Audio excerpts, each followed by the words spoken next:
Uncle नमस्ते। Uncle थोड़ा भी काम कर लेती है।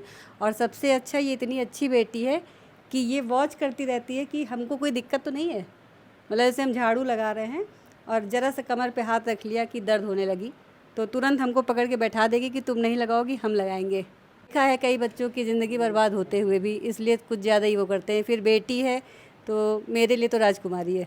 यहाँ पे जब तक है तब तक राजकुमारी है, आगे फिर भगवान ही आगे भी चलाएंगे, क्या दिक्कत है। बहुत को थी, इत्तेफाक था कि धड़ाम से वो बिल्कुल चिथड़े उड़ गए अंगूठे के, सारा खून खून सब तरफ पूरा फैला। आदित्य आदित्य कहेंगे हम काले हैं, हम गोरे हैं, हम लंगड़े हैं, हम कहें जो भगवान ने दिया उसको एक्सेप्ट करो ना। आप आए हो यहाँ पे तो किसी न किसी उससे ही तो भेजा गया है, ऐसे तो किसी को टपका नहीं दिया आता है। कौन कहता है आसमां में सुराख नहीं हो सकता, एक पत्थर तो तबीयत से उछालो यारो। हमारे साथ अदिति चौधरी हैं, जो बोल भी नहीं सकती, सुन भी नहीं सकती, लेकिन आप इनके कमरे में देखेंगे तो सुंदर सुंदर पेंटिंग बनाई हैं। 1 मिनट में आपको जो है ये पेंटिंग बना करके दे देंगी। ये देखिए इनके दादाजी हैं, हूबहू किस तरीके से जो बेटी सुन नहीं सकती, बोल नहीं सकती, वो बिटिया रानी किस तरीके से कितनी अच्छी अच्छी पेंटिंग्स बनाई है। कहते हैं दुनिया में कितना गम है, मेरा गम कितना गम है। आप देखेंगे कि भगवान ने बोलने और सुनने की जो क्षमता है, जो शक्ति है, वो तो छीन ही ली थी, लेकिन उसके बाद जब बिटिया रानी 5 साल की होती है, उसके बाद भगवान एक और परीक्षा लेते हैं। उस परीक्षा में जो है किस तरीके से बिटिया रानी बाहर निकलती हैं, ये भी बड़ी बात होगी। हम चाहेंगे कि वो अंगुलियाँ दिखाइए, जिस अंगुलियों से ये पेंटिंग्स बनाती हैं, उसी अंगुलियों पर जो है चोट आ जाती है। हम बातचीत करने की कोशिश करेंगे। ये अंगुलियाँ एक बार दिखा दीजिएगा किस तरीके से कि एक हादसे का जो है शिकार हो गई थी। क्या कुछ हादसा हुआ था? क्या कुछ हादसा हुआ था? जब एक छोटा सा पटाखा था, जो धरपटक होता है मिट्टी की गोली जैसा, उसको पटकते हैं खूब तेज से तो कभी वो दगता है, कभी ऐसे निकल जाता है। उस दिन की बात है कि ये वॉशिंग मशीन के नीचे भीगा हुआ पड़ा था, तो ये छोटी सी थी, तो हम लोग कुछ सफाई कर रहे थे, तो ऐसे उठा के ऐसे करने लगी और हम लोग का ध्यान सफाई में था। वो भी गीली गोली, पता नहीं दगनी बनी थी। इत्तेफाक था कि धड़ाम से वो बिल्कुल चिथड़े उड़ गए अंगूठे के, सारा खून खून सब तरफ पूरा फैला। बस वही पर ऐसे पकड़े और लेके भागे पापा जी को अपने कि दिया इनको। हमने कहा इनको बस लेके जाइए, जैसे भी, जब तक डॉक्टर आ ना जाए, जब तक डॉक्टर खुद ना अपने हाथ में पकड़ लें, जब तक इसको खोलिएगा नहीं, नहीं तो उंगलियाँ, ये पूरा अंगूठा इसका बिखर जाएगा, फिर चिपकेगा नहीं। तो तुरंत डॉक्टर इलाज किए। ये इस बच्ची का रिएक्शन ये था, 5 साल की बच्ची ये सोच रही थी कि हम लिखेंगे कैसे, एक आंसू नहीं रोई। इतनी हिम्मती है, इतनी हिम्मती है, इतनी बहादुर है बिटिया। मतलब एक हॉस्पिटल पहुंचे, वहाँ पे हुआ, उसके बाद दूसरे डॉक्टर प्राइवेट मिले तो उन्होंने फिर तुरंत खोला, आधे घंटे के अंदर दोबारा से पूरा खोल के और फिर से पट्टी बांधी गई, फिर भी ये एक आंसू नहीं रोई। बस इसका क्वेश्चन हमसे ये था कि मम्मी हम लिखेंगे कैसे। और आज उसकी राइटिंग भी इतनी सुंदर है और पेंटिंग भी, जो आपके सामने ही है। तो देख सकते हैं जो बिटिया रानी जो है बोल नहीं सकती, सुन नहीं सकती, 5 साल की होती हैं तो एक मुसीबत और आ जाती है, जो है पटाखे से जो है अंगुलियाँ, दाहिने हाथ का ही अंगूठा गया था। अंगूठा जो है ये पेंटिंग्स देखिए कितनी प्यारी प्यारी जो है ऑयल पेंटिंग्स देखिए बनाई हैं। ये देखिए, ये देखिए, ऐसे अगर 2-4 रूम हो तो वो भी भर जाएगा। देखिए इसको देखिए, मतलब कितना सुंदर सुंदर जो है। ये पीछे भी आप देख सकते हैं किस तरीके से हैं, और आप श्री कृष्ण भगवान को भी देख सकते हैं। और तमाम पेंटिंग्स मैं चाहूँगा उधर भी कीजिएगा कैमरा, देखिए बहुत सारे पेंटिंग्स जो है यहाँ पर रखे गए हैं। यानी कि कहते हैं ना, भगवान जब किसी से कुछ छीनता है तो कुछ देता भी है, परीक्षा भी लेता है। जीवन इतना आसान नहीं होता। तो बिटिया रानी का जन्म से अदिति ऐसे थी, मुख बधिर थी। हाँ, इसका मतलब जब ये बच्चों के बोलने की उम्र होती है कि अब बच्चा बोलना चाहिए इसको, नहीं बोल रही थी, तो फिर डॉक्टर को दिखाया गया कि मतलब कहीं ये कितने गले में साल टाँका। पर आप दिखाई डॉक्टर 13 को? महीने 13 महीने। 13 महीने की थी जब बच्चे थोड़ा बहुत पापा नाना मामा कुछ बोलते हैं, तो भी इसका कुछ नहीं निकल रहा था मुंह से। तो फिर ये हुआ कि दिखाया जाए कि कहीं जबान में टाँका वाका तो नहीं लगा है जो यहाँ पे तारू पे चिपका होता है। तो वो भी डॉक्टर चेक किया तो उन्होंने बोला कि नहीं ऐसा कुछ नहीं, ऐसे पत्ती उत्ती डाले चेक किए तो कहे ऐसा तो कुछ नहीं है। तो उनको, अब वो डॉक्टर हैं तो थोड़ा सा एक्सपीरियंस हम लोग से ज़्यादा तो रहेगा ही। उन्होंने बोला कि आप उसको कान के डॉक्टर को दिखाइए जाके, कहीं ऐसा तो नहीं कि बच्ची सुन ही नहीं पाती है, जब सुन नहीं पाएगी तो बोल नहीं पाएगी। फिर वहाँ से ये डॉक्टर राजेंद्र शर्मा है हमारे यहाँ, ENT के बहुत अच्छे डॉक्टर हैं, उनके पास गए तो उन्होंने अपना चेक किया, थोड़ा सा उनको भी डाउट हुआ तो उन्होंने, कई टेस्ट होते हैं इसके, एक बेरा होता है और उसमें का छोटे बच्चों का वही हो ही पाता है कि मशीनें लगा के सब देखते हैं कि इसकी कितनी फ्रीक्वेंसी है, कितना ये सुन पा रही है। तो वहीं से फिर हम लोग की इनकी थ्योरी, इनकी ये मतलब समझ लिए जर्नी शुरू हो गई डॉक्टर के पास वाली।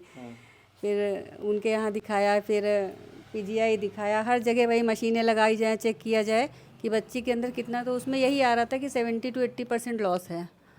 तो ऑपरेशन के लिए भी बोला जा रहा था, लेकिन एक आध डॉक्टर ऐसे भी बोलते थे कि मतलब 70-80% है, लेकिन एज बढ़ने के साथ में थोड़ा सा इम्प्रूव हो जाएगा तो ऑपरेशन की उतनी ज़रूरत नहीं पड़ेगी।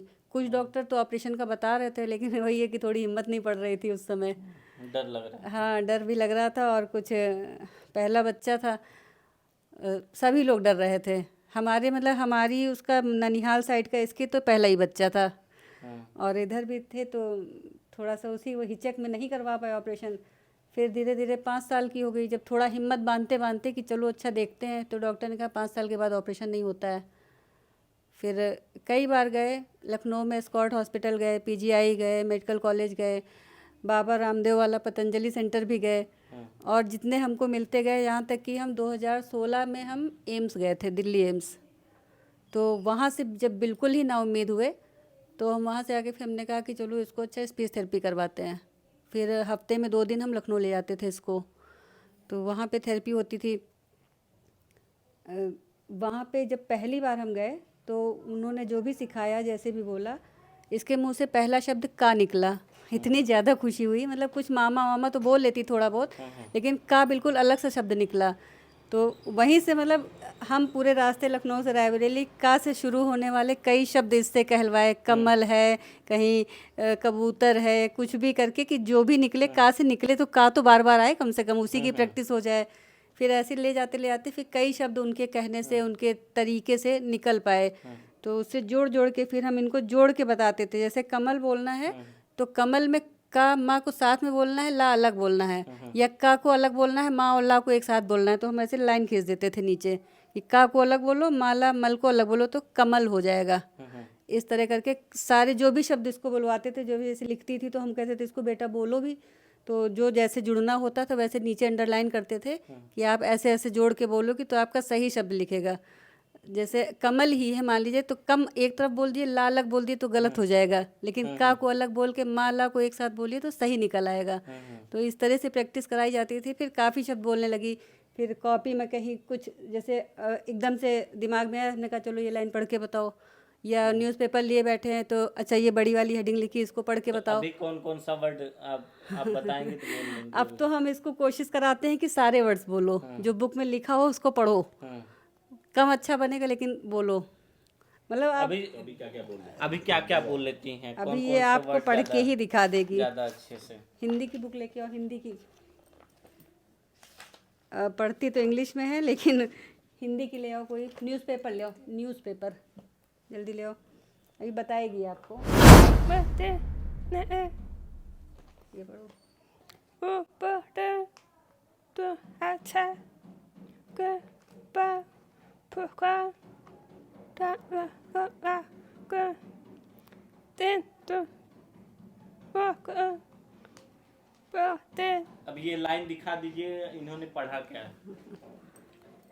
ओपीडी 2000 के पार। ये देखिए, OPD 2000 के पार, बुखार डायरिया के 32 रोगी भर्ती, यही अभी इन्होंने पढ़ा है। मैं चाहूँगा एक बार दोबारा पढ़िएगा। ये पढ़ो, वही हेडिंग, सेम हेडिंग कीजिए। रायबरेली लखनऊ वाली है। ये इसको आसानी से इस पढ़ पे। लेती हूँ। ये फिर से इसको एक बार दोबारा से पढ़ो। ऊपर तो अच्छा के पर पुका ता के तो पढ़ते कौन सी लाइनें अच्छे से बोल पाती हैं? इसको पढ़ो।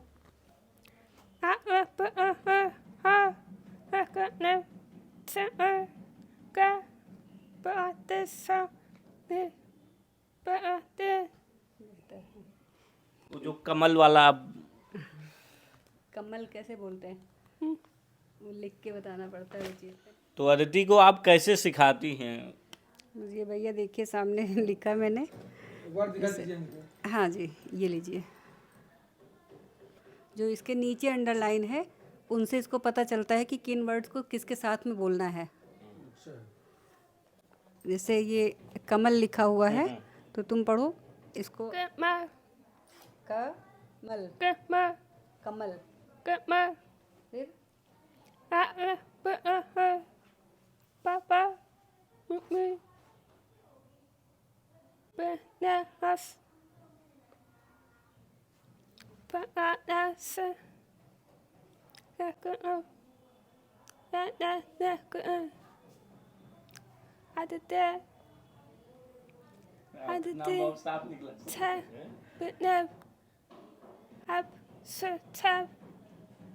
एक नाम लिखिए। क्या बोलते हैं? एक नाम कौन सा?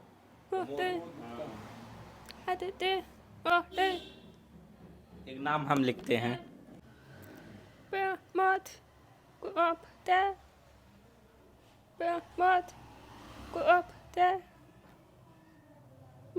आ है ये।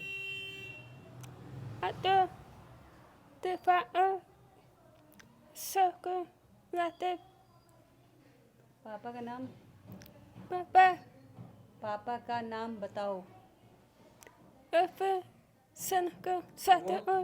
उसका नाम पूछो पहले, तुम एक बार नाम नहीं पूछा दीदी का। आपका नाम? देखिए काफी वर्ड साफ साफ निकल जाता है। कैमरा लगा, जो चीज़ें रिपीट होती जाती हैं वो ज़्यादा निकल आते हैं सही। अब अदिति चौधरी तो रोज ही कहीं कहीं बताया तो अदिति चौधरी में अब जैसे Practice वही से है कि जो word चौ practice नहीं से- निकल रहा है। आप देखिए जैसे हम बोलेंगे चौधरी निकलेगा, इसके में कुछ और निकलेगा।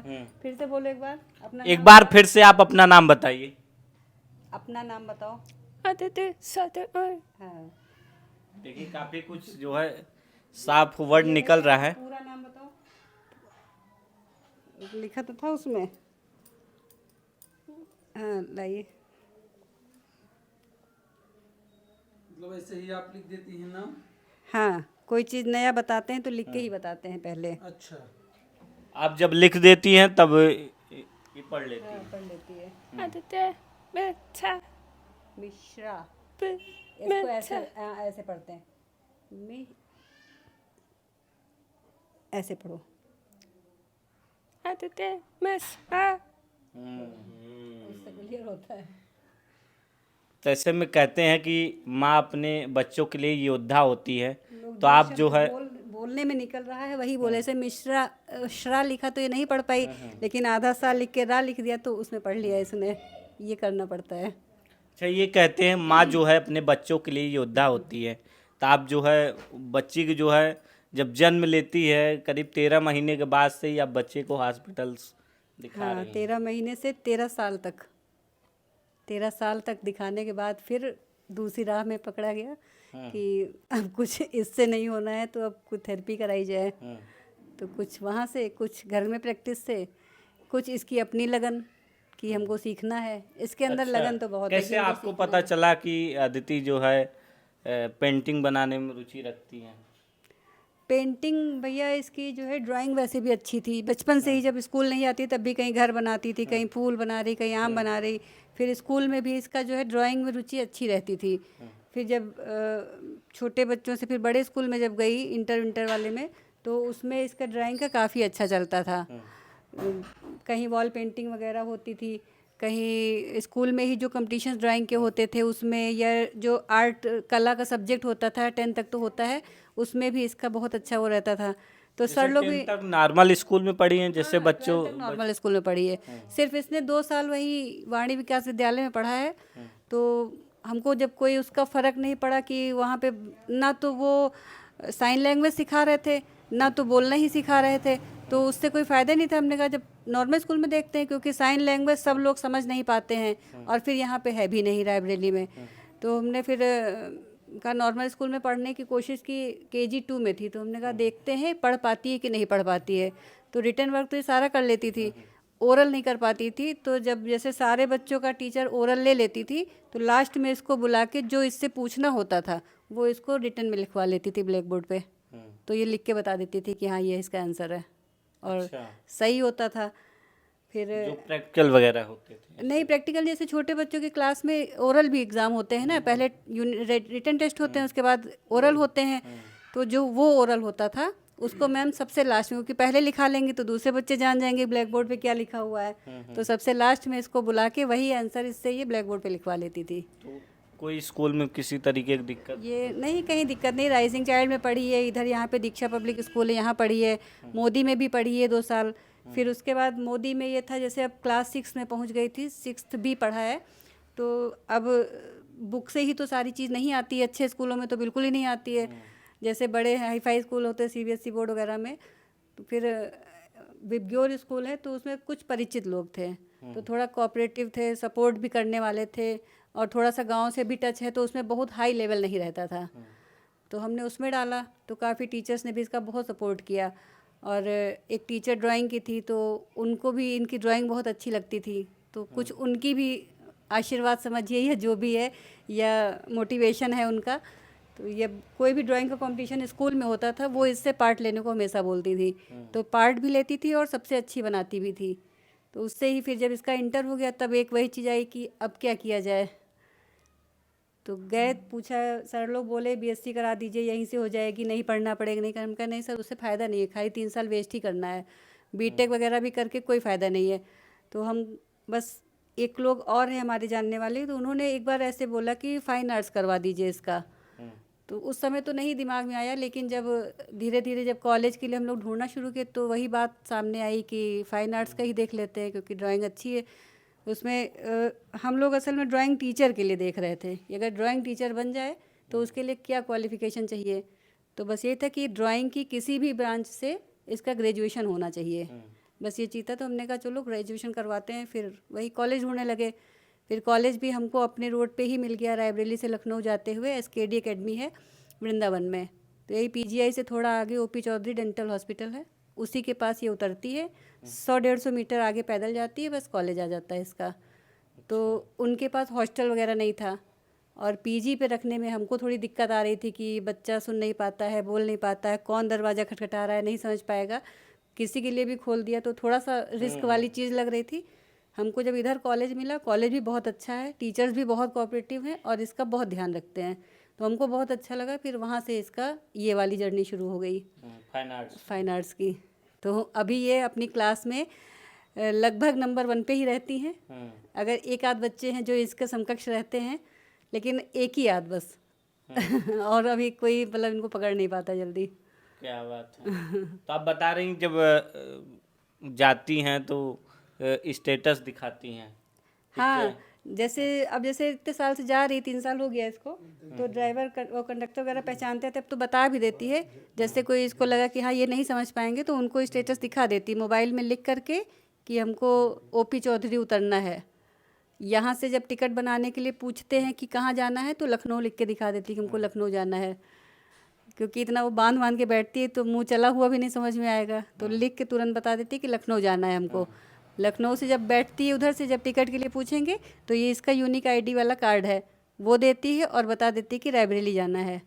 क्या बात और आधार नंबर भी उसी में लिख रखी है, जैसे कि उसकी भी जरूरत पड़ती है। तो ये मतलब अपना ये पूरा मैनेज बहुत अच्छे से कर लेती हैं। आपने इंस्टा ID भी बनाया है? हाँ, सब बना रखा है इसने क्या है इंस्टाग्राम में। ID जो लोग देख रहे हैं, मैं चाहूँ उनको बता तुम्हारा दीजिए। नाम अदिति, आर्टिस्ट अदिति क्या डाली हो, आई ऐसे वाले पे, पिंक वाले पे क्या नाम डाली हो दिखाओ।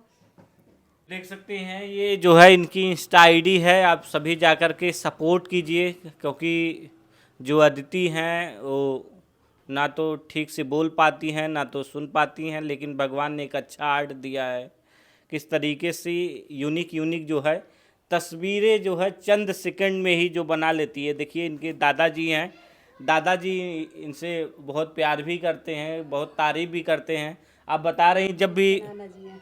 अच्छा क्या बात, नाना जी के एक बार पेंसिल स्केच है ये। ये पेंसिल स्केच है। देखिए नाना जी हैं। और दादाजी के बारे में है कि जब भी आप किसी की तारीफ करती हैं तो दादाजी पहले इन्हीं की इन्हीं की तारीफ तारीफ करते हैं कि हाँ। अदिति बहुत अच्छी आर्टिस्ट है। हाँ। उनका पहला शब्द और आखिरी शब्द ये होता है कि आपकी तारीफ किनारे और अदिति बहुत अच्छी आर्टिस्ट है। हाँ। जैसे आप किसकी तारीफ करने लगती हैं तो ये बात सामने किसी की भी, मतलब कोई भी काम, जैसे इस कोई सोफा अच्छे से कस्टमर बिछाया तो हमने बोला कि छोटी वाली बिटिया ने बिछाया, तो कहते अच्छा उसने किया है, हाँ बहुत अच्छा किया है, लेकिन अदिति बहुत अच्छी आर्टिस्ट है। उनका वो रहता है एक वो। क्या बात है। ये देखिए आप सभी जाइए इनके इंस्टा आईडी पर भी और ज़्यादा से ज़्यादा सपोर्ट भी कीजिए, क्योंकि बिटिया बहुत अच्छे से जो है देखिए आर्ट बना रही है। ज़्यादा से ज़्यादा सपोर्ट कीजिए। आप भी कुछ कहना चाहेंगी दर्शकों से? बस क्या कहेंगे, भैया ने सब कहलवाई दिया है पहले। और कुछ नहीं, अगर किसी के अंदर कोई भी प्रॉब्लम है तो इसको अनदेखा ना करें और ये ना सोचे कि अरे ये तो बेकार है। ये नहीं हो सब, किसी भी पेरेंट्स को, किसी भी इंसान को, किसी के लिए भी नहीं समझना चाहिए। हमसे ऐसे भी कुछ लोग जैसे बात करते हैं, कहते हैं ये दिक्कत है। उनका दिक्कत को आप दिक्कत ही मत समझो। कहेंगे हम काले हैं, हम गोरे हैं, हम लंगड़े हैं, हम वो, हम कहें जो भगवान ने दिया उसको एक्सेप्ट करो ना। आप आए हो यहाँ पे तो किसी न किसी उससे ही तो भेजा गया है। ऐसे तो किसी को टपका नहीं दिया आता है, अब भेजा है इनकी। हम बस वही है, एक फिल्म का डायलॉग है कि हम लोग तो बस माँ से कठपुतलियाँ हैं, सारी डोर वही है तो संभालेंगे भी वही, इसीलिए हम भी खुश रहते हैं, इनको भी खुश रखते हैं और सबको खुश रखते हैं। सारे डोर भगवान के पास, सब ऊपर ही है, हम कुछ भी नहीं है करने वाले। हम ये है कि बस खुशकिस्मत समझते हैं कि उन्होंने हमको इस काबिल समझा। क्या बात है। और देखा है कई बच्चों की ज़िंदगी बर्बाद होते हुए भी, इसलिए कुछ ज़्यादा ही वो करते हैं। फिर बेटी है तो मेरे लिए तो राजकुमारी है, यहाँ पे जब तक है तब तक राजकुमारी है, आगे फिर भगवान ही आगे भी चलाएंगे, क्या दिक्कत है। इतना हमने इसको काबिल बना दिया है, मतलब कि ये अपने सारे काम कर सकती है। कहीं जाना है, कहीं आना है, कोई सामान ख़रीदना है, सब कुछ अपने आप से। इसकी फ्रेंड्स घर में 5-6 किलोमीटर दूर रहती है, स्कूटी चला के उसके घर चली जाती है, मिल आती है, सरप्राइज़ दे आती है बिना बताए। और इधर उधर से जानकारी ले लेती कि हाँ घर में है, बताना नहीं उनको कि उतनी दूर जाना ना बेकार हो। तो सब कुछ मॉल में जाके सामान खरीद लेती है, खुद से सब कुछ कर लेती है, सारा काम कर लेती है, सारा घर का भी काम कर लेती है। और सबसे अच्छा, ये इतनी अच्छी बेटी है कि ये वॉच करती रहती है कि हमको कोई दिक्कत तो नहीं है। मतलब जैसे हम झाड़ू लगा रहे हैं और ज़रा सा कमर पे हाथ रख लिया कि दर्द होने लगी, तो तुरंत हमको पकड़ के बैठा देगी कि तुम नहीं लगाओगी, हम लगाएंगे तुरंत। इतना मतलब वो ध्यान देती है। ये तो दोनों देती हैं। क्या बात है। इस मामले में तो हम कहेंगे कि बेटी हो तो ऐसी हो, और हमसे लकी कोई नहीं है, कोई भी नहीं है हमसे लकी इंसान। हमेशा खुश रहना चाहिए। चलते चलते मैं चाहूँगा कि एक बार दर्शकों से नमस्ते कर लीजिए आप। नमस्ते बोलो भैया से। नमस्ते। भैया जी नमस्ते। वहाँ नमस्ते। कैमरे नमस्ते। साफ सा बोलो। अंकल जी नमस्ते बोलो। अंकल। वहाँ कैमरे में देखना है। हाँ अंकल बोलती हो, हाँ ऐसे बोलो। अंकल नमस्ते। अंकल थोड़ा साफ निकल आता है। भैया और जी एक ही में कंबाइन रह रहा है। हाँ। बोलो भैया जी नमस्ते। नमस्ते। हाँ ऐसे। तो देखिए मेरा नाम अदिति चौधरी है। मेरा नाम अदिति चौधरी है। ज़्यादा से ज़्यादा आप सभी सपोर्ट कीजिए। फिलहाल आप सभी को कैसा लगा अदिति का पेंटिंग्स, हमें जो है कमेंट करके ज़रूर बताइए।